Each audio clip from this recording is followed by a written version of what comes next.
سادالله هایدن دور haber سیدای ما وفات کرد.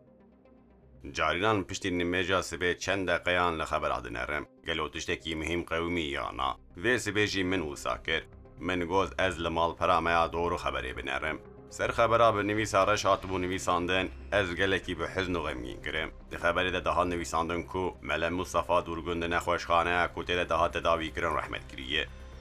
جنشکا و از چون بریا 40 سالی و دمی من دست به مکتبا صنفا یکمینا لیسه کربو و دمی من لیسه امام مستتیا ارغنی دیجده دخن ده ناورا ما و ارغنیه ده به قانسری 5 کیلومتر مسافه کبو جارنان ام ده هات ناونده ارغنیه بر به ایواری دیسا ام بدگریان مکتبا خو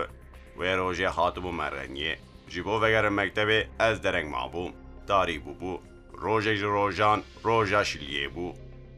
و دمی من هیچ داو دوزا اسلامی ناس نکرو بو لی من نمیجا خود کرد هم جی با ادا کرنا نمیجه هم جی خوش باران محافظه بکم از چوم جامعه کبیره من خود ستران جامعه بیشتی نمیجه فکر اکاد من گلو از چاوا بچم مکتب آخو جنشکا و دستک لملی من کد من سری خود زیوران لی میزه کرد سیمایک من نور زار شیرین زلامکی دلگند بشیری او سلاو دامن زلامکی بری 35 سالی بو ترکیوی گلک باش بو به زمانکی گلک زراب و تسیدار داخوی اف ملای جوان امام جامعه کبیره بو دیگل جارا اول ما هفدو ناس کربو جی علاقه کامزن نشانه من دا به دست من گرد و از برم لوقانتای شیف اکرام من کر از لاوی ملای کی فقیر گندی بوم دجیانا خود جارا اول از چم لوقانتای که پاشی از برم مدرسه کووی لیدنری حیا درنگیا شوی علاقه نشانه من دا ما به هفره چای و خوار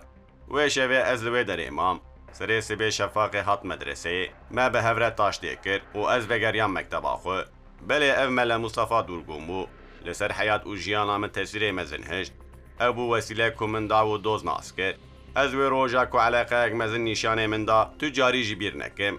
دناو خاطرات من دا جی گرد پاشه ساممیت و به هفره بونا مزیده بو من فهم کرکو به وی آوای به صدان جوانان را علاقه نشان دایه و او داوا اسلامی را دان الناسین گلک زانا منور و روشن بیر بو وی او علم خو به خطابک تسیدار هین و بلاوی در دورا خود کرد روژا اینیه جهر در باجر خل دا هاتن جامعه کو سیدات ده ملتیه دکه دا کو خود بیا سیدا گوداری بکن لورا خرج خطاباوی گلک تسیدار دبو کراس اخلاص و تقوی جی لوی خود کرد جبر وی که در ناو جواکه ده گلک ده حد حس کرن خلقی قیمتک مزن و حرمت نشانه سیداد دان بالخصا جوانان گلک جیوی حز کرن لأرغني وقندن أرغنية بالخصاد ناف جوان وخورتان ده دعوو دوزا إسلامي بلاف كر و اف دوز خورت كر لنافچا أرغنية جارا عول وي كتاب خانه إسلامي وكربو